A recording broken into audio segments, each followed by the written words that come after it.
The snow fell quietly that evening, soft flakes floating down like pieces of forgotten dreams. The cafe windows glowed warmly against the cold night, a small refuge of light and laughter amid the dark streets. Inside, Daniel sat at a corner table by the window, his fingers wrapped around a mug of untouched coffee. The steam had long faded, leaving behind a thin film on the surface. He had been waiting for almost 2 hours. He checked his phone again. No messages, no missed calls. The chat history with Leela, the woman his friend had convinced him to meet, stared back at him like a cruel joke. They had been talking online for weeks, sharing stories, jokes, and tiny glimpses of their hearts. She had seemed perfect, kind, funny, honest, someone who understood loneliness in the same way he did. Tonight was supposed to be their first meeting, a new beginning after too many nights spent in solitude. But as the clock ticked toward midnight, it was clear she wasn't coming. Daniel sighed, running a hand through his hair. He wasn't angry, just tired. Maybe she had changed her mind, or maybe she had been too nervous. He couldn't blame her. Meeting strangers was never easy. Still, a small part of him had hoped this night would be different. He had imagined her walking in, shaking off the cold, smiling in that shy way she always used when texting. He could almost picture it. He stood to leave, gathering his coat, when something caught his attention outside the window.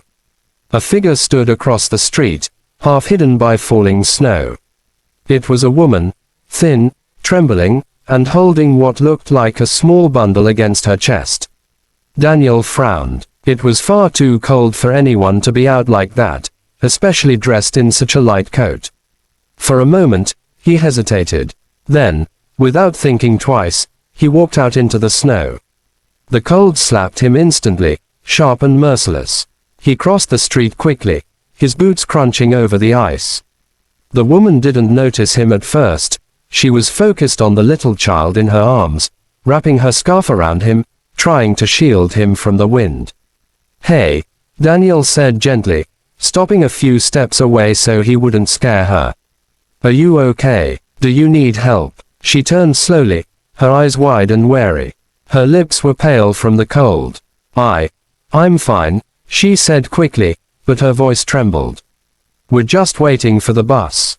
Daniel glanced at the bus stop sign beside her.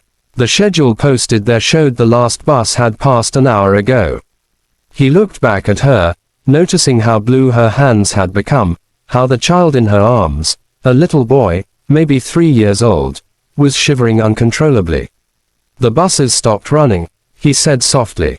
"You'll freeze out here." She pressed her lips together, clutching the child tighter. "I can't go anywhere else," she whispered. "We don't have anywhere to stay." Daniel's heart tightened. He could see the truth in her eyes. Exhaustion, fear, pride. She was trying to be strong, but the night was cruel, and strength only went so far when you were alone with a child in the cold. "Come inside," he said quietly, gesturing toward the cafe. "It's warm. You can sit for a while, maybe get something hot to drink." She hesitated, glancing toward the boy. He was half asleep now, his little face buried against her neck. "I don't have money," she murmured. "I didn't ask for any," Daniel replied with a small smile. "Just come inside." For a moment, she seemed to weigh the danger, as if kindness itself had become suspicious. Then, finally, she nodded. They walked back together, the woman holding her son close. When they stepped inside, warmth enveloped them instantly. Daniel guided her to a corner booth. The little boy stirred, his cheeks red from the cold.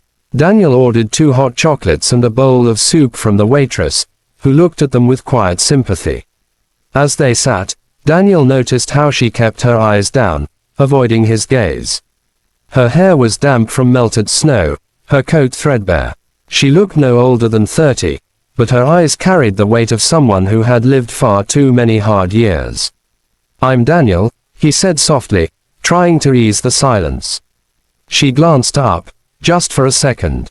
"Anna," she replied. "That's a beautiful name," he said. "And this little guy." She managed a faint smile. Eli. He's 3. Eli peeked up shyly at Daniel before hiding again against his mother's shoulder. When the hot chocolate arrived, Anna hesitated before touching it. Her hands were still trembling. Daniel gently pushed the cup toward her. It's okay. Drink. You need it. She nodded gratefully and took a small sip, closing her eyes as the warmth spread through her. For the first time since he'd seen her, she looked like she could breathe again. Thank you, she murmured. You didn't have to. I know, Daniel said softly. But it looked like you could use a little help. Silence settled between them for a moment, broken only by the quiet hum of the cafe. Outside, the snow kept falling, painting the world in white. Were you really waiting for the bus? Daniel asked gently. Anna sighed, setting down her cup. I was, she said. But not just the bus. I was waiting for a miracle, I guess. She gave a sad laugh. I left the shelter this morning. They said they were full, and I had nowhere else to go. I thought maybe I could take Eli to my sister's place, but she changed her number months ago. Daniel's chest ached at her words. You've been out there all day. She nodded, wiping at her eyes quickly. We stayed in the library until it closed. Then I thought if we could catch a late bus, we'd at least be somewhere warmer.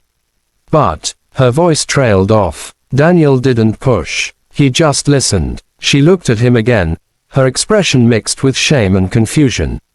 Why did you come out to help me? You don't even know me. He smiled faintly. Maybe because I was waiting too, he said. Not for a bus, but for someone who didn't show up. Guess we both got stood up tonight. Anna blinked, and for the first time, a small, genuine laugh escaped her lips. It was soft, but it carried warmth. Well, she said, I guess we both had a bad night. Maybe not anymore, Daniel replied quietly. Eli was eating the soup now, his tiny hands clumsy but determined. Daniel watched him, a strange tenderness welling up in his chest. He had always wanted kids someday, but life hadn't given him that chance. Seeing the little boy cling to his mother stirred something deep within him, a protective, aching feeling. As the hours passed, the cafe emptied. The waitress refilled their cups once more, giving Daniel a knowing look before heading back behind the counter. Anna told small pieces of her story. How she had been married young, how her husband had left when Eli was a baby, how she had spent years trying to stay afloat. She had worked in shops, cleaned houses, done anything she could. But rent had gone up, and one misstep, a late payment, a sickness, a missed shift, had sent everything crashing down. I used to think I could fix everything, she said quietly, staring at the table. That if I just worked harder, things would get better. But sometimes, hard work isn't enough. Daniel nodded. I know what you mean. He told her about his own life. How he had moved to the city for a job that didn't last. How he'd lost his father last year. How loneliness had become a kind of silent companion. He hadn't told anyone those things in a long time. But with her, it felt easy. Natural. They talked until the clock struck 2. The cafe owner came over gently, apologizing, saying they had to close soon. Anna looked down, her face full of worry again.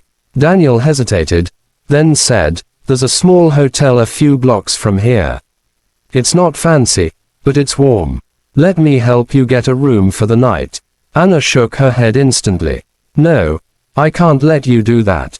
You've done enough. It's just for tonight, he said softly. You and Eli can rest. Tomorrow, you can figure things out. Please. She looked at him for a long moment, torn between pride and exhaustion. Then she finally whispered, Okay. They walked together through the quiet streets. The snow had stopped, leaving behind a soft silence. Streetlights glowed on the icy pavement, reflecting in puddles. Daniel walked beside her, carrying her small bag so she could hold Eli more comfortably. When they reached the little inn, Daniel spoke to the receptionist and paid for the room. Anna stood beside him, clutching Eli tightly, tears silently slipping down her cheeks. When everything was settled, she turned to him. I don't know how to thank you, she said. You didn't even know me. He smiled, his eyes gentle. Maybe we were both meant to be here tonight. She looked at him for a long time, as if trying to memorize his face. Good night, Daniel, she said softly. Good night, Anna. Get some rest. He turned to leave, but just as he reached the door, Eli's small voice called out, Mr.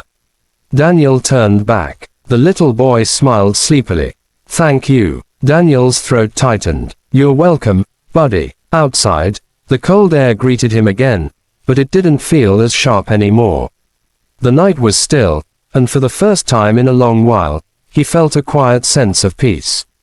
He didn't know what tomorrow would bring, or if he'd ever see Anna and Eli again. But something about that night, about finding them, about being found, felt like destiny had stepped in, rewriting his lonely story. As he walked home through the snow, the city seemed softer somehow, the lights warmer, the world less empty. And somewhere in a small hotel room, a mother held her child close, whispering a silent prayer of gratitude for the stranger who had waited for his blind date, and instead found them. Neither of them knew it yet, but that chance meeting would change everything.